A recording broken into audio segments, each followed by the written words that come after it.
Hare Krishna, Krishna Krishna, Hare Hare, Hare Rama, Hare Rama, Rama Rama, Hare Hare. Prabhupada, Prabhupada, Prabhupada, Jaya Jaya Prabhupada, Prabhupada, Prabhupada, Prabhupada, Jaya Jaya Prabhupada, Jaya Jaya Prabhupada, Prabhupada, Prabhupada, Jaya Jaya Prabhupada, Jaya Jaya Prabhupada, Prabhupada.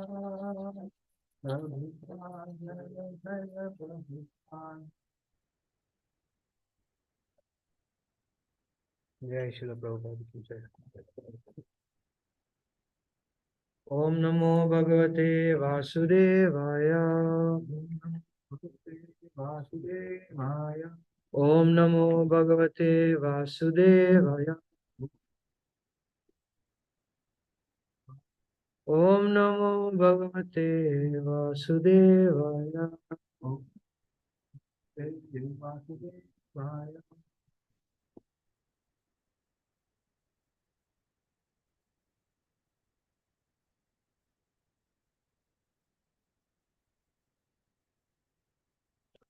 नभो ददाति श्वसताम्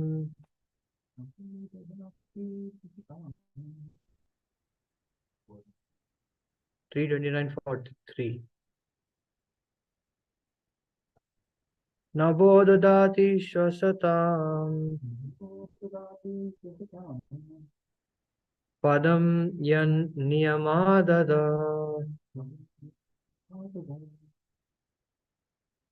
लोकं स्वदेहं तनुते महान् सप्तभिरावृतम् नभो ददाति श्वसताम् पदं यन्नियमाददः लोकं स्वदेहं तनुते महान् सप्तभिरावृतम्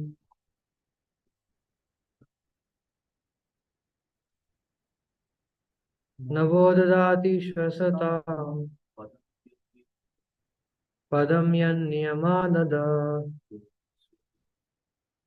लोकं स्वदेहं तनुते महान् सप्तभिरावृतम् नभः the sky, dadati gives shwasatam to the living entities, padam abode, yat of whom the Supreme Personality of Godhead, the Supreme Personality of Godhead, niyamat, under the control, adaha, that, lokam, the universe, swadeham, own body, tanute, expands, mahan, the Mahatattva, Saptabhi, with the 7 layers, Avritam, covered. You want to recite it? You can come recite. No?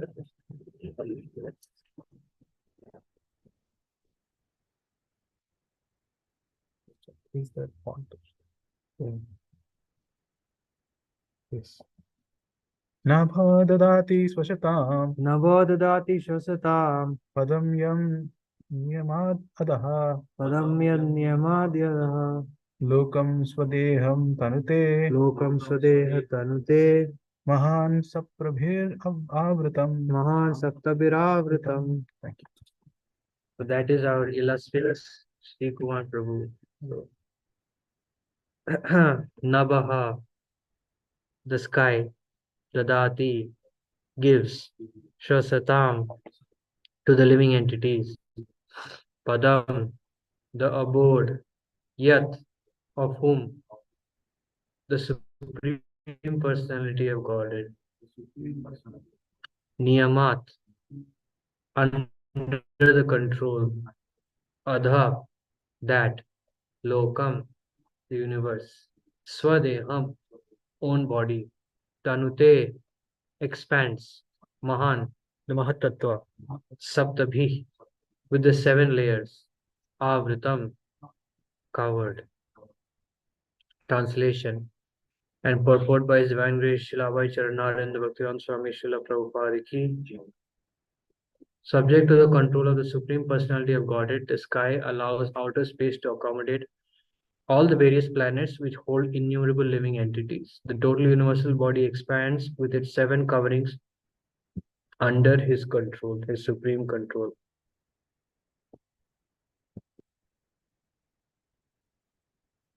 It is understood, again, Srila Prabhupada Ki. It is understood from this verse that all the planets in outer space are floating and they all hold living entities.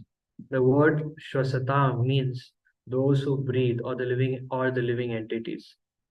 In order to accommodate them, there are innumerable planets. Every planet is a residence for innumerable living entities, and the necessary space is provided in the sky by the supreme order of the Lord.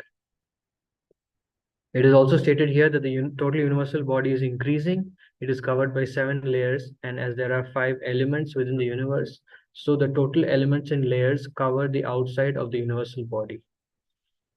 Again, so the total elements in layers cover the outside of the universal body. The first layer is of earth and it is 10 times greater in size than the space within the universe. The second layer is water and that is 10 times greater than the earthly layer. And the third covering is fire, which is 10 times greater than the water covering. In this way, each layer is 10 times greater than the previous one. Om Agyana Timirandasya Gyananjana Shalakaya Chakshurunmilitam Yena Tasmai Shri Gurave Namaha Shri Chaitanya Manobhishtam Sthapitam Yena Bhutale Swayam Rupakata Mahim Dadati Sapadantikam Vandeham Shri Guru Shri Yuta Padakamalam Shri Gurun Vaishnavamsya Shri Rupam Sagrajatam Sagaraganathanitam Tam Sajivam Sadvaitam Savadutam Pajan Saitam Krishna Chaitanya Devam Shri Radha Krishna Padan Sagan Lalita Shri Vishakhanvitamsya Hey Krishna Karuna Sindhu Dina Bandhu Jagatpate Gopesh Gopika Kantaradha Kantaram Stuti Tapta Kanchana Gaurangi Radhe Vrindavaneshwari Vrishavasi Devi Pranamam Haripe Vanchakalpatarubhisya Kripa Sindhubhya Evacha Vajitanam Pavanebhyo Vaishnavebhyo Namaha Shri Krishna Chaitanya Prabhu Nityananda Shri Advaita Gadadhar Shivasadi Gaur Bhakta Hare Krishna Krishna Krishna Hare Hare Hare Ram Ram Ram Hare Hare Mukham Karoti Vachalam Pangum Langayate Girim Yatkripata Mahmande Shri Gurum Dinatarina Paramananda Madham Shri Chaitanya Ishwaram. Just, I think I made a mistake. Yesterday was 43, right? Wasn't yesterday 43? Those of you on the Zoom, isn't it 44 today? Really, I think we did 41 yesterday. Really? You did 41? Yes, Prabhuji. Oh, okay. So then it's going to 42 also. Somehow I prepared 44. Okay.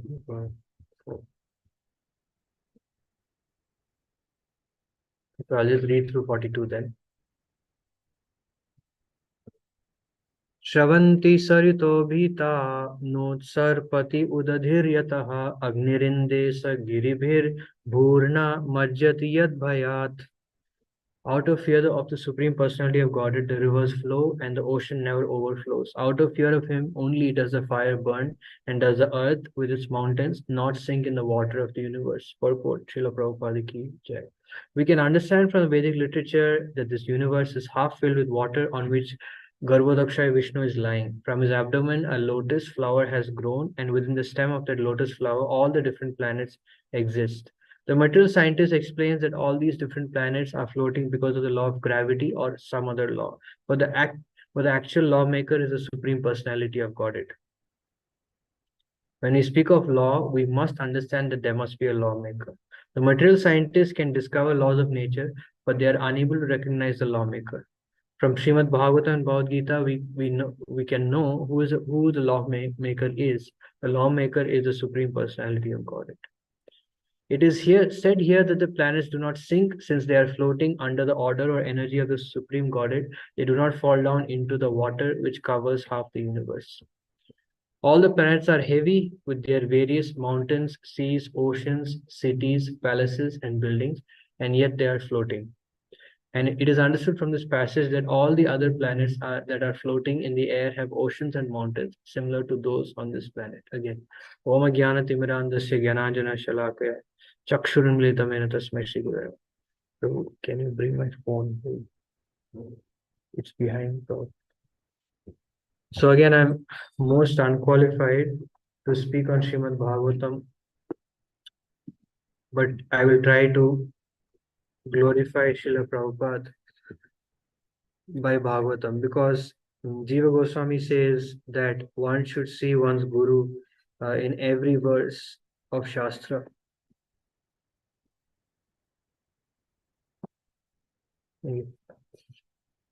So every verse of Shastra one should see the Guru. Basically, because Guru glorifies, Grantha Bhagavata glorifies Bhakta Bhagavata.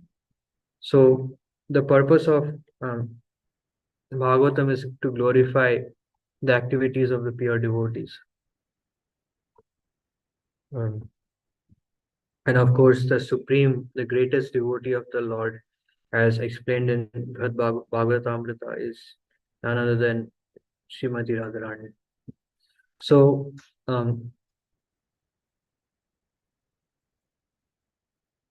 out of fear of Krishna, the rivers flow and the ocean never overflows. Out of fear of him, only does fire burn, does the earth with its mountains not sink in the water of the universe. So, Prabhupada speaks in the purport about how Garbhodakshaya Vishnu, who is actually the super soul of this universe, he is lying, and from his abdomen comes a lotus. And of course, we know from that lotus flower, stem of that lotus, Lord Brahma emanates, and Lord Brahma creates all the living entities. And here Prabhupada is speaking about how, since Brahma is a secondary creator, how Brahma has created all these, or has filled all these planets with innumerable living entities as the secondary creator. And then Prabhupada is speaking about how that this lawmaker is the Supreme Lord. Yesterday I was reading a purport of Srila Prabhupada. Prabhupada says that all the devatas, those in the higher planet systems, they also, they are not eternal. But just by the signal of the Supreme Personality of Godhead, Shri Shri Radha Gopi Janavallabh Nitaya Patita Pavan Gaur Hari Jagat Guru Srila Prabhupada Ki Jai. So just by the signal of the Supreme Personality of Godhead, everything happens, and everyone except the Supreme Lord and his pure devotees are not eternal, or their activities are not eternal. Everyone is eternal by nature, but their activities in this world are not. So here Prabhupada is speaking that how Krishna is the lawmaker, and how the activities of the Supreme Personality of Godhead are adbhuta, are astonishing. That how Krishna has created this universe in such an incredible way that even a slight miscalculation or a slight problem creates havoc. Like we all have experienced at how the traffic light system is so important. Like if one traffic light by a few seconds gets delayed, the programming is mistaken or has a problem, then there will be so many accidents, so many people will be killed.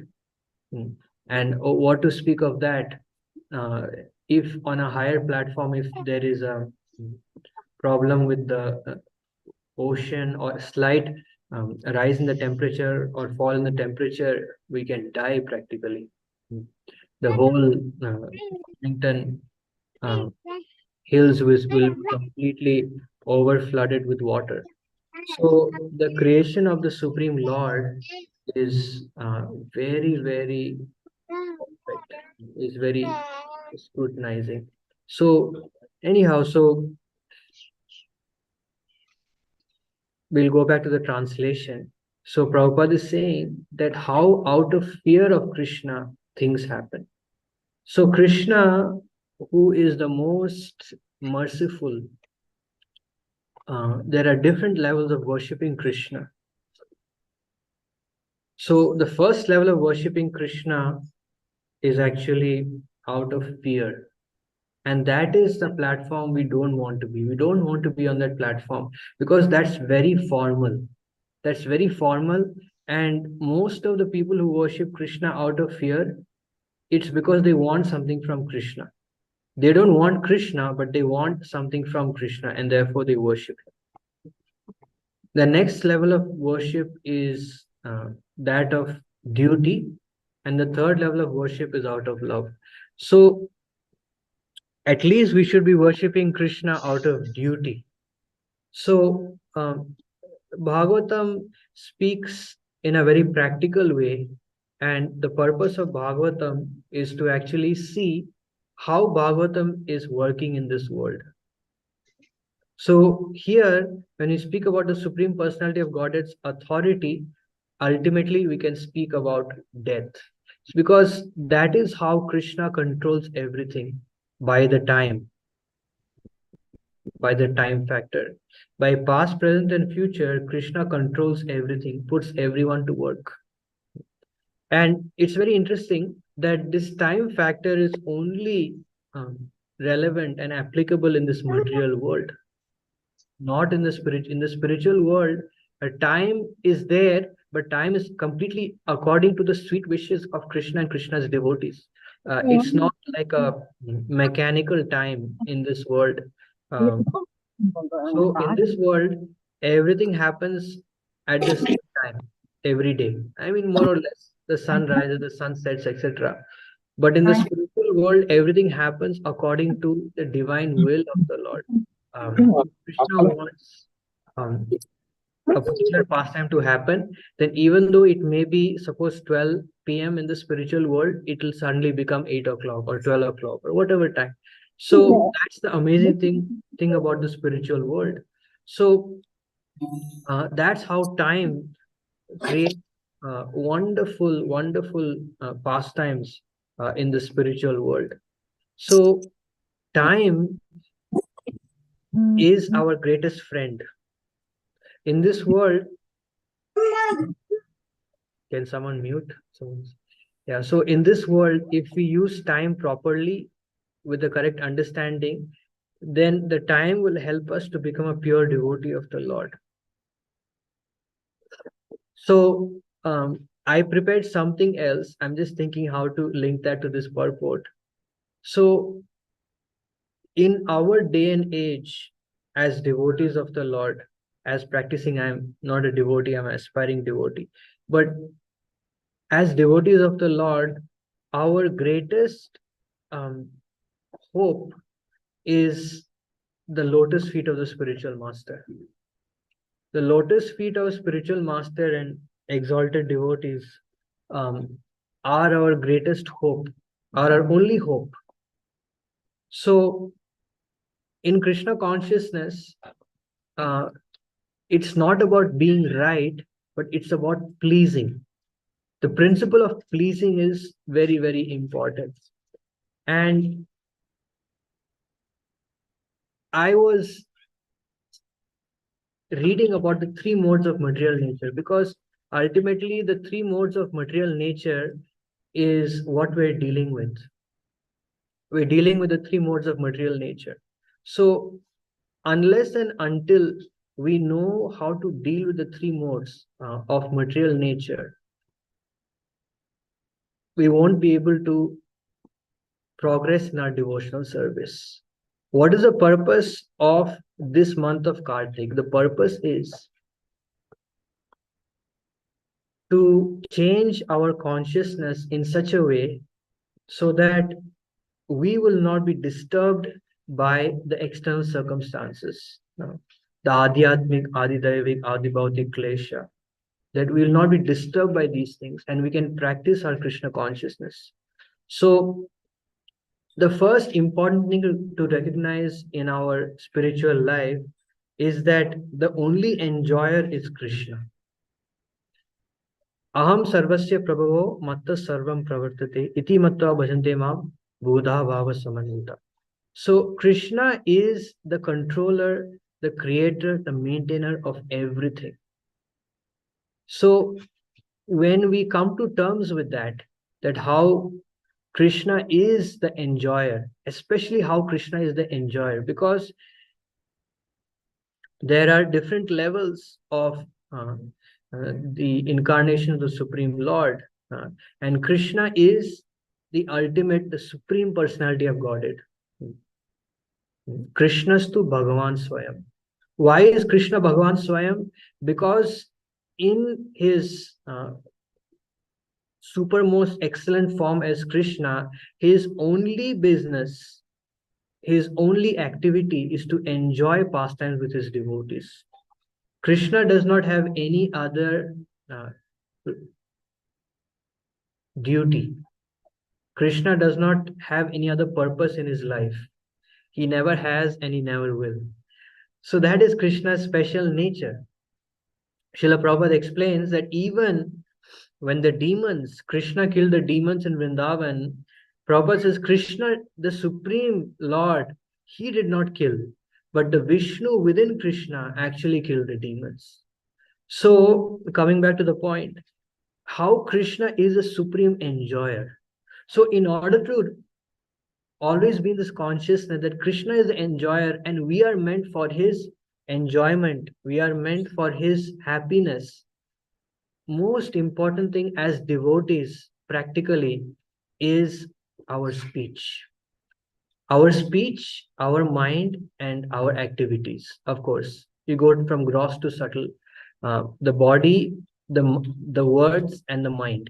So the most important thing as devotees is we want our mind to think more and more of Krishna, because the more and more we think of Krishna, the more and more we will become attracted to Krishna. It's natural. Our acharyas explain this just as a young boy falls in love with a young girl. So in the same way, more and more as Prakriti, when we think of the Supreme Purusha Krishna, we will be attracted. So, like we have so many examples. You just come in front of the Lord, the form of the Supreme Lord, we immediately become attracted. However morose, however depressed or whatever we may be, we immediately become excited, elated, and enthusiastic when we see the form of the Lord. And what to speak the form of the form of the Lord with his divine consort. So the purpose of Krishna consciousness is to become attracted to Krishna. And when we become attracted to Krishna, then the consciousness flows towards Krishna. And when the consciousness flows towards Krishna, the activity that expresses that flow of consciousness towards Krishna is called Krishna consciousness. And that's why Prabhupada defines Krishna consciousness not as just some meditation, but some activity. So, especially the way we speak is very, very important. Very, very important. Generally, we don't commit offenses on the bodily platform. We don't punch or kick people. I mean, at least as devotees, we have that much control. But generally, the words is where we lose our spiritual energy. So, what does Krishna say about speaking? In Bhagavad Gita, he says, Anudvega karam vakyam satyam priyam hitam chayat. So words should not be agitating, and satyam, they should be truthful, priyam, they should be pleasing, and they should be beneficial. So it's quite a difficult combination. All these four, to fulfill all these conditions, quite difficult. But what we can understand is how the pure devotees of the Lord, how they reacted in situations of difficulty. So, like in Prabhupada says, pure devotees say that the greatness of a person can be estimated by how he behaves in provoking circumstances or how he tolerates provoking circumstances. So we can see the examples of the pure devotees of the Lord, and we can learn from them, from Bhagavatam. So the first example is Maharaj Parikshit. So Maharaj Parikshit, as we know, is a great king, not because of him being very powerful, but because he was always, during his activities, he was always thinking of Krishna. He was always trying to please Krishna. He was always trying his best to establish the mission of Krishna through his governance. So this is also very important for us to remember that whatever we may be doing, if we are not trying to establish Krishna's mission in this world, ultimately, as devotees of Lord Chaitanya, what is Krishna's mission? Krishna's only mission is to awaken Vrindavan consciousness in all the living entities. Bhaktivinoda Thakur says that every living entity is qualified. Every single living entity is qualified to augment, to cultivate the mood of Vrindavan. It's not that only some very few living entities they are qualified, but every single living entity. And that's why Raghunath Goswami, when he actually renovated Radhakund, when he expanded Radhakund by the divine inspiration of Sri Chaitanya Mahaprabhu, he even made provision for the animals to take baths. And even for the animals, the same benediction is there. That as it is explained, that the one who takes bath in Radhakund, he awakens his ecstatic love for Krishna, following or in the same way as Srimati Radharani. So in the same way, this applies for the animals also. So anyway, coming back to the point, everyone is qualified to cultivate this mood of Vrindavan. So we have to, in our activities, wherever we go, whatever we do, whoever we meet, we have to have this one goal as how to augment their attraction to Krishna, following the footsteps of the devotees of Vrindavan. We should always have this meditation in our mind.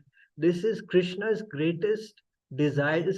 Krishna himself came to this world as a devotee, as Lord Chaitanya and Lord Nityananda, in order to bestow this upon all the living entities.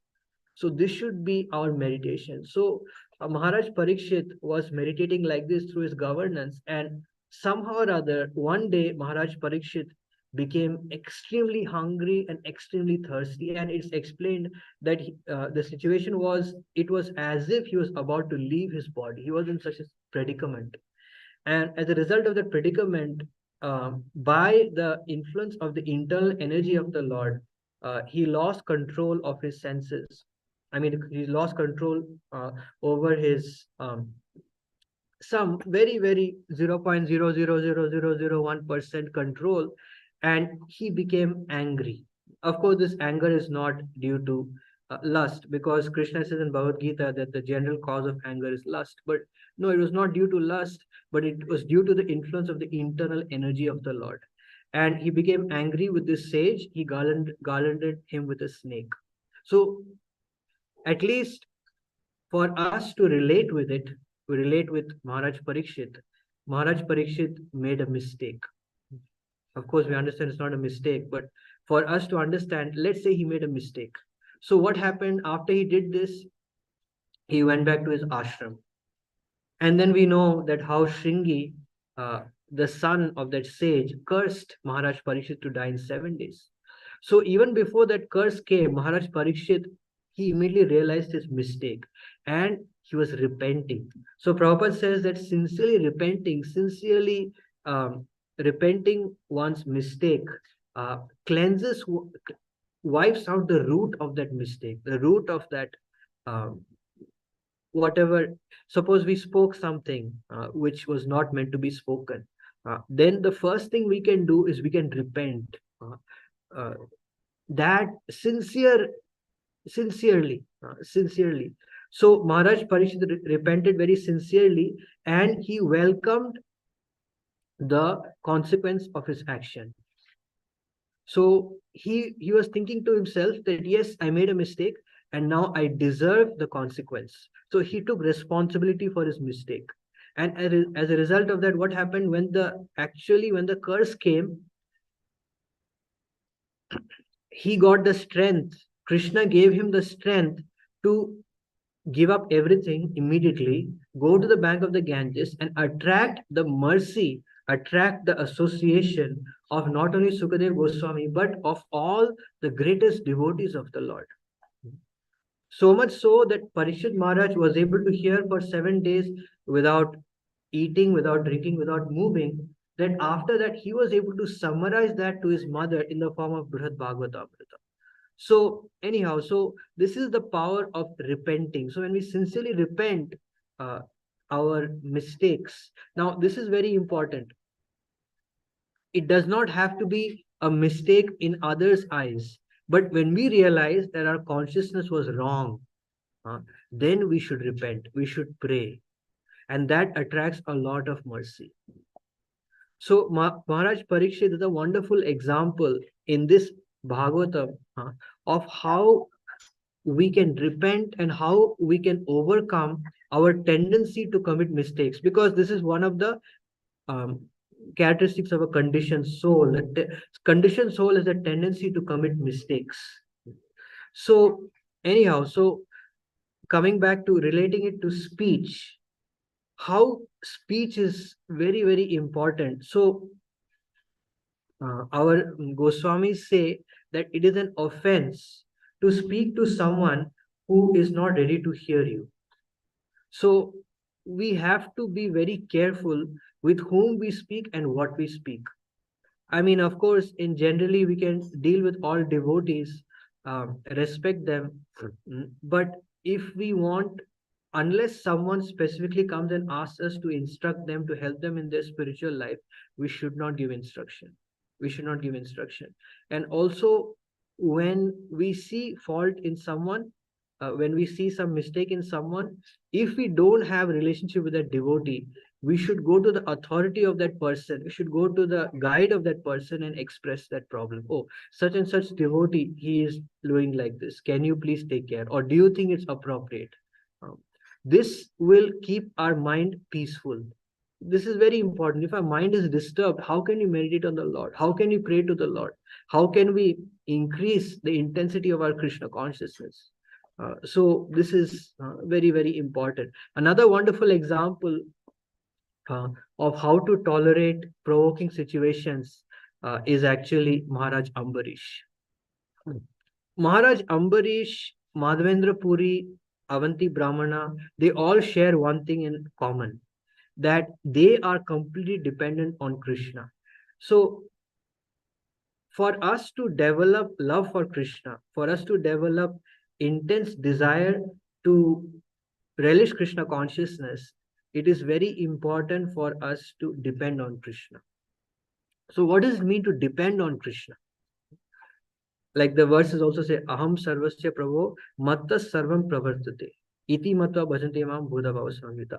So Bhagavad Gita says that one who realizes that Krishna is pervading everything, and everything, Krishna pervades everything and everything is within Krishna. When you say within Krishna, we're speaking about, of course, Mahavishnu and the universes. But anyhow, so when we realize this, then what will happen? Bhava. We will develop love for the Supreme Lord. So what does that mean? It means that we depend on Krishna. So we can learn from examples in Bhagavatam that Maharaj Ambarish, when Durvasa Muni became very angry with him for breaking the fast, even though it was not a fault, he didn't do any mistake, but when Maharaj Ambarish became, when Durvasa Muni became very angry with him, he considered that this is Krishna's arrangement, and he did not do anything to retaliate. So this is, this is of course a very high level of dependence, but Maharaj Ambarish was seeing everyone, including Durvasa Muni, as simply instruments of Krishna's will. So he was completely dependent on Krishna. Same thing with Avanti Brahmana. When Avanti Brahmana was rejected, was ill-treated, was embarrassed by his family, his relatives, then Avanti Brahmana just considered that this is simply the arrangement of the Supreme Lord. This is just my previous my previous activities. And I am not going to give up my worship of Krishna under any circumstance. So this kind of mood is very important. In this month of Kartik, we should develop this kind of mood.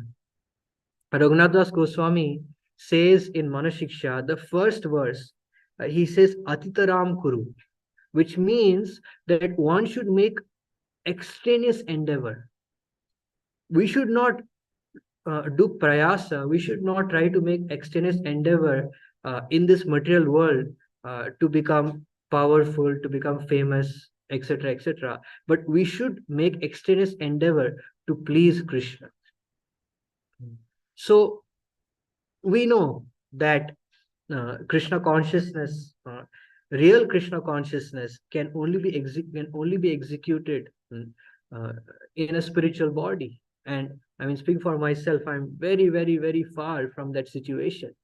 So I have to make extraneous endeavor so that I can convince Guru, convince Prabhupada, convince Lord Chaitanya that I can't stay within this body. I can't tolerate this body. I need special mercy. So anyhow, so coming back to Maharaj, Ambarish, Avanti Brahmana, so they completely surrendered to Krishna. And because they were completely surrendered to Krishna, therefore they only depended on Krishna. This is also very, very important. In our daily life, how much are we depending on Krishna? How much are we making our own arrangements, and how much are we depending on Krishna? Whenever a reversal comes, whenever a difficulty comes, are we praying to Krishna? Are we seeing Krishna as our only protector, only maintainer? That is very important. The more and more the Varnashram setting, Brahmachari, Grihastha, whatever, is simply a platform for us to depend on Krishna. Because ultimately we have to come out of this Varnashram and we have to completely depend on Krishna.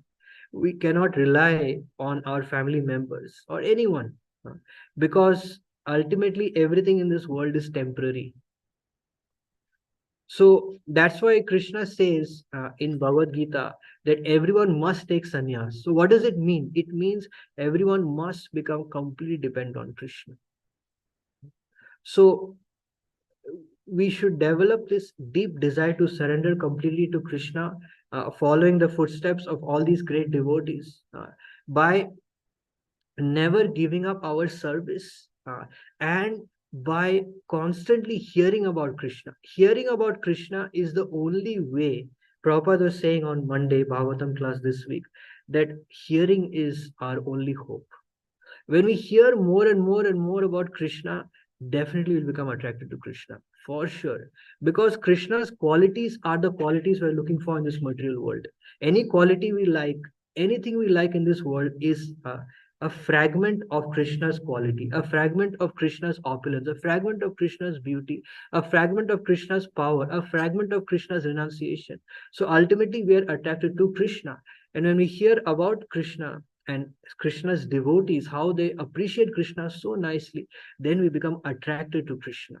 So we have to hear about Krishna as much as possible, and we have to execute our service to Krishna at any cost. We have to, like I spoke also previously, that we have to select one service or some services in our life that we'll never give up under any circumstance.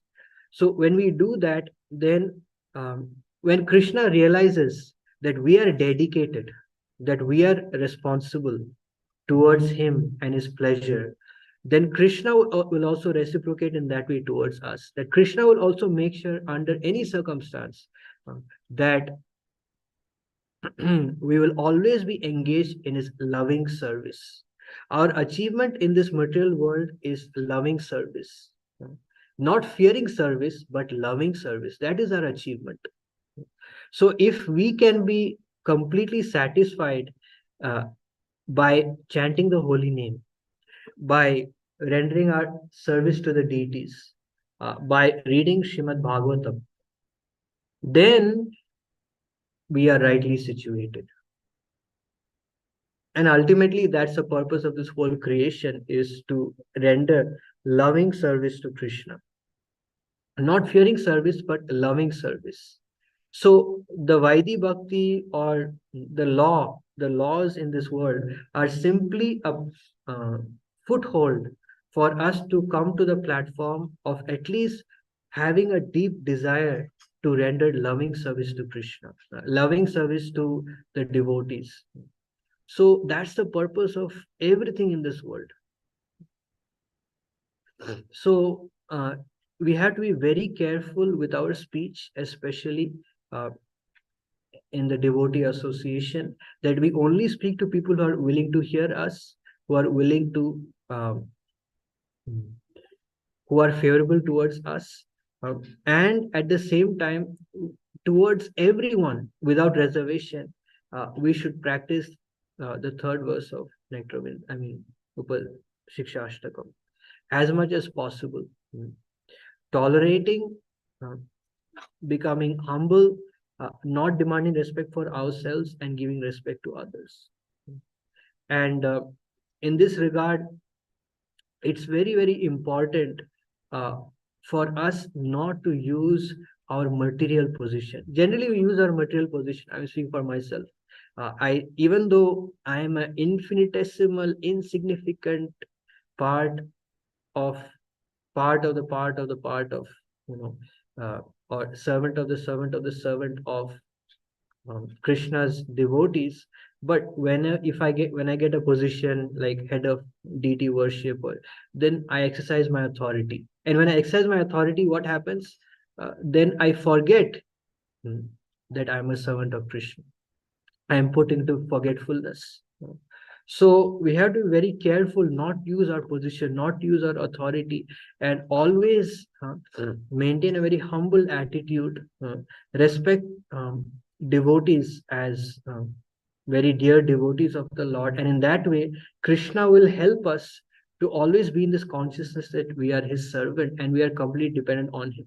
And that's the only thing Krishna wants. Krishna wants us to be dependent on him. Krishna wants us to recognize that we are his devotees.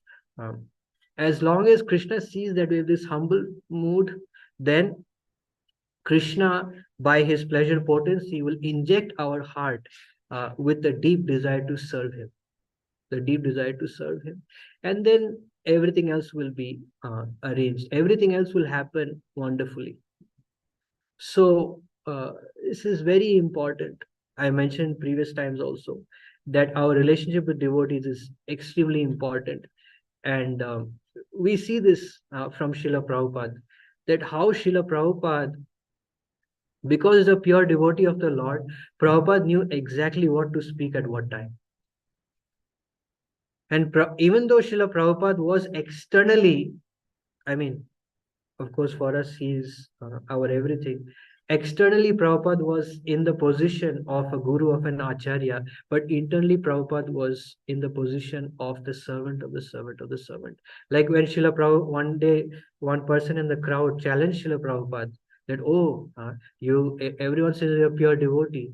Prabhupada says, no. Prabhupada says, I am the most fallen. And when Prabhupada said that, literally almost tears came from Prabhupada's eyes. And when some person saw that, on that day, they decided to dedicate their life to Srila Prabhupada. So this shows Prabhupada's position, that internally Prabhupada has that consciousness. So our goal of life should be to promote the mission of Krishna, to promote the mission of the previous acharyas, not to promote ourselves. Then in that way, when we have that consciousness, then we can hear and chant the glories of the Lord. So yesterday I was reading something wonderful by Srila Prabhupada. I just want to read and finish with that. It's very wonderful from Srimad Bhagavatam. This is about the symptoms of Bhava Bhakti. And although they are very high, but definitely these qualities we can cultivate. We can try to cultivate these qualities in our daily life. It will help a lot. So, these are the qualities of bhava. Prabhupada is saying. Therefore, real steady bhava is definitely displayed in the matter of cessation of material desires, shanti, utilization of every moment in the transcendental loving service of the Lord, avyartha kalatva, eagerness for glorifying the Lord constantly, nama gane sada ruchi, attraction for living in the land of the Lord, priti stat vasati stale, complete detachment from material happiness, virakti, and pridelessness, mana shunyata. So these are the qualities. First, cessation of material desires. Of course, in this, we don't have control over this. This happens by mercy. Next, yes, we can cultivate. What is that? Utilization of every moment in the transcendental loving service of the Lord. Then, eagerness for glorifying the Lord constantly.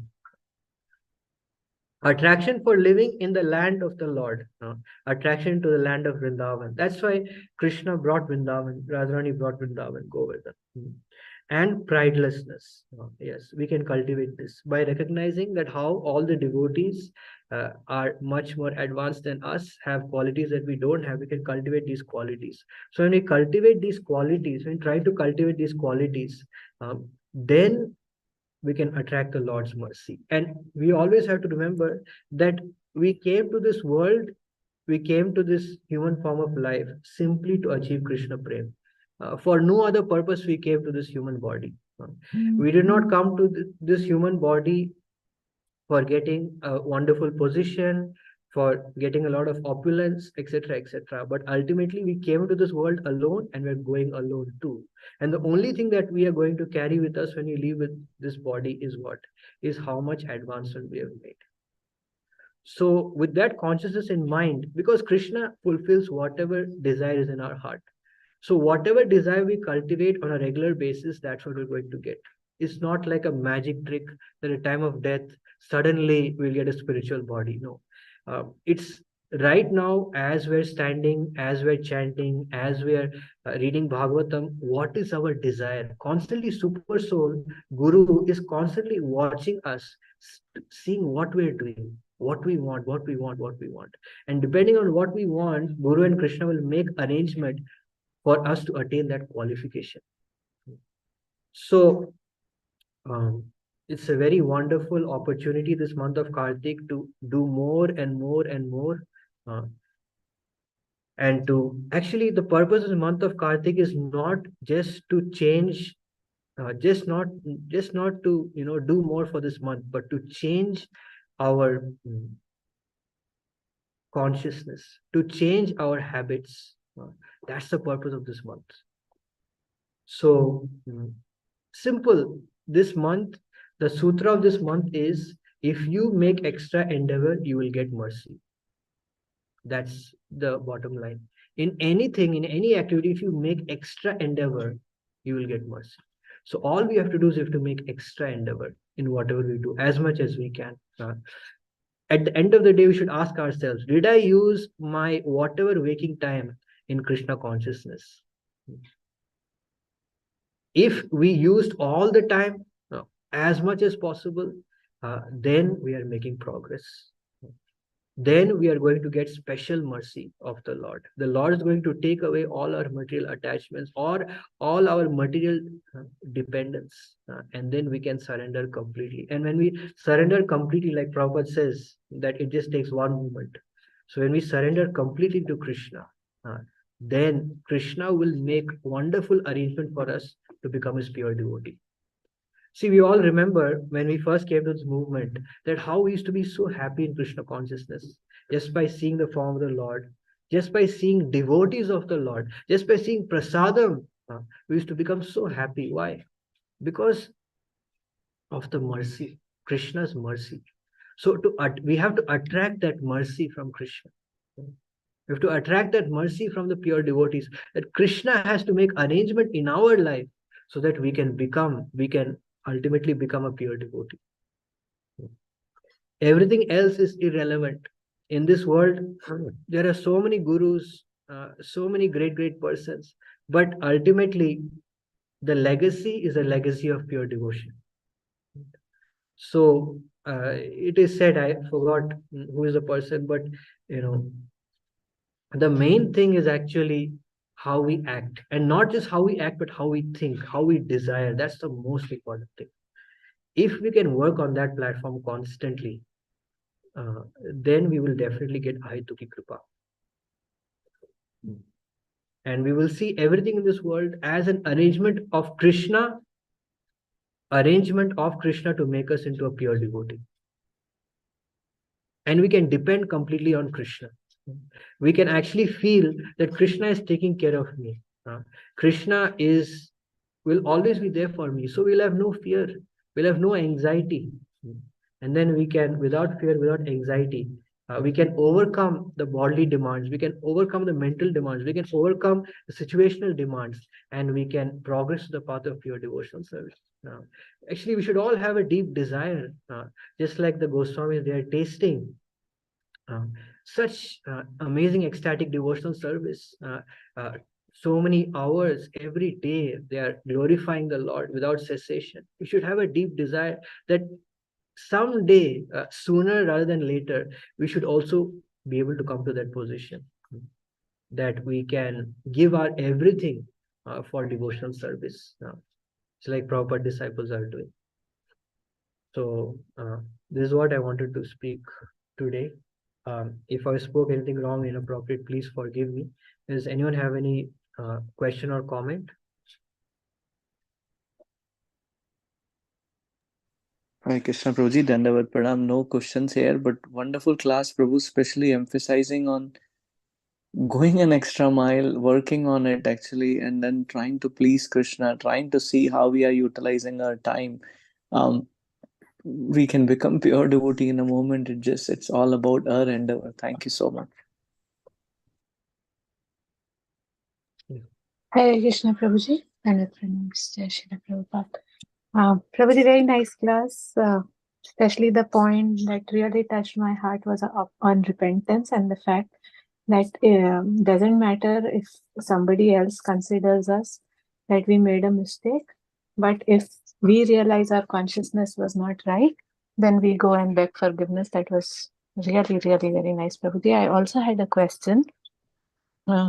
We all, Prabhuji, forgive for this immature question, but this is there for such a long time in my mind, so that's why I'm asking. We know about the 10 offenses and the 9th one, to instruct a faithless person on the glories of the holy name. So that point is there every day we chant, so we are careful of it, we should not speak. Then over the years, we also realize that offenses happen when we speak. So better to stay quiet. Then we realize our vows that we made in front of our guru, that we will help in the spreading of the mission as in the mood of servant. Prabhuji, how do we make sure that we get out of this fear of making an offense by instructing people or speaking? Like, you understood the question, right, Prabhuji? I mean, I'm also the same boat. I'm always fearful of that. So having fear is good, but I think the best thing to do is actually to make a practice that regardless, this is the most powerful thing. Regardless of what anyone may say, but I will not do anything. I will not instruct anyone specifically unless in my heart I genuinely feel inspired, and it has to be confirmed, of course, with authorities, that I can instruct this person.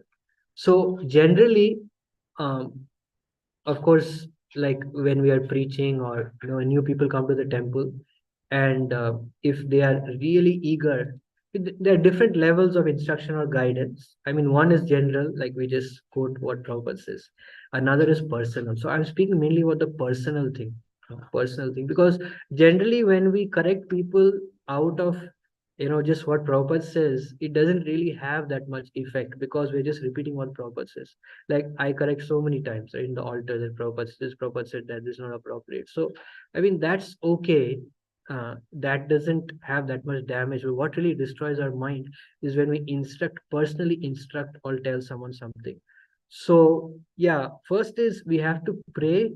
We have to get a good feeling. I mean, like, and when we're speaking, we should immediately be very conscious. When we're speaking to someone, when you utter a few words, you can immediately see that the atmosphere is becoming heavy. We should immediately change. That we should be very careful. And of course, we can see the reaction also. I mean, the reaction. So yeah, we have to be very, very conscious and careful, and we should make relationships. We should invest in relationships before we do a correction. And so, like I said, I mean, mainly the main problem is when we instruct someone when they are not ready to hear us. So yeah, I mean, we have to be very conscious and careful about this. Of course, in classes we can tell the open truth, whatever Prabhupada said, we don't have to compromise. But when it comes to one, then we have to be, very careful, very careful. Yeah. I mean, unless we feel like inside a very deep inspiration, and that person is also very, very eager. And when we're speaking, you see that the environment is very nice, very divine. Then you can continue. But otherwise, yeah, better to be careful. And of course, instructing a faithless person, uh, I mean, generally we don't do that. I mean, we don't speak intimate things. I mean, we tell people to chant the holy name. We tell people the glory of Srila Prabhupada. That's okay. But then we don't speak details to them. Details is where, we may commit offense. So, like speaking about Krishna's, special Vrindavan pastimes, or Krishna's, amazing, like Krishna's mercy on Putana. So these kind of things. But then in generally that's all right. Prabhupada says if we don't take at least that much risk, we can never preach. I mean, we can never spread. So yeah, but when it comes to one-to-one sharing or personal instruction, inspiration, yeah, we need to develop a relationship with that person, and that person has to trust us. That person has to have faith in us for us to speak that. So yeah, we should be very careful. And generally my experience with that is that Krishna himself will inspire, and like Paramatma will force you to speak. Like, I don't know if you have had experience sometimes that you don't want to speak something, but Paramatma force you to speak. I mean, speak about positively, positively, especially you really feel that you need to glorify this devotee, you need to appreciate this devotee, you need to do this service. So in the same way, you will feel like Paramatma is forcing you that you have to speak this. And the reception also will be very pleasant. That person will say, yes, Prabhu. So then you will see that actually you're not the doer, but you're just carrying out the desire of Krishna. But yeah, we have to be very, very careful. I mean, yeah, this is my learning. You have to be very careful. I mean, doesn't matter what people speak about us. What matters is what Krishna thinks about us, what Guru thinks about us. That's the ultimate thing.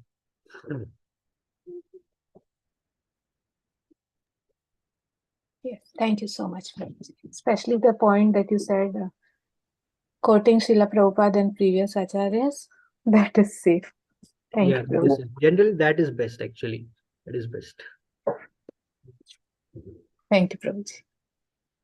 And that is our great duty, actually. Sorry to say, many times I see things are so much watered down, so much diluted, because why we're not following Prabhupada? We're not following Srila Prabhupada. So you have to follow Prabhupada.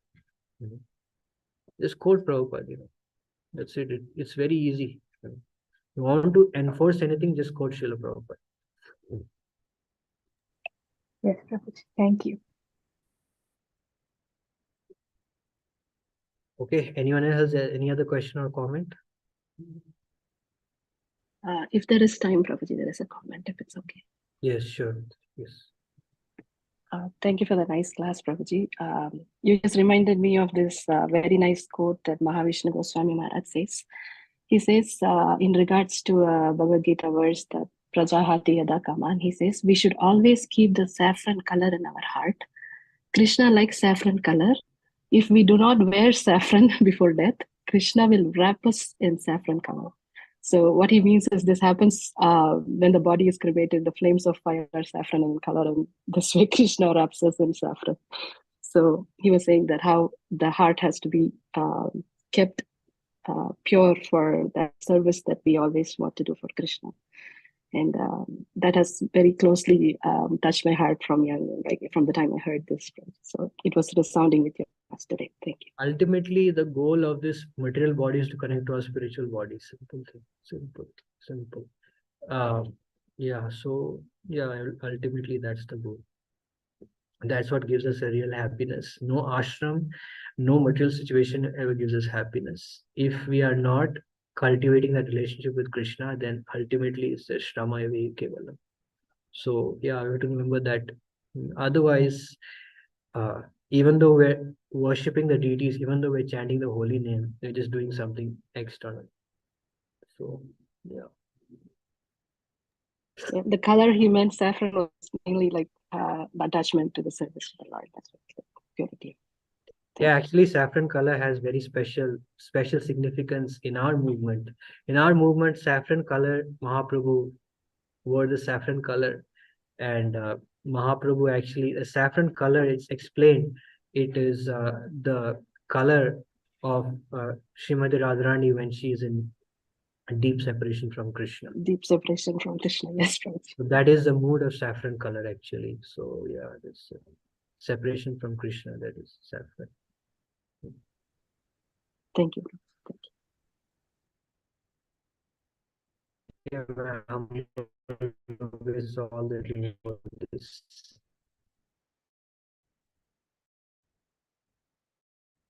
So only why I mean I'm not qualified to speak anything. You should all go back to God and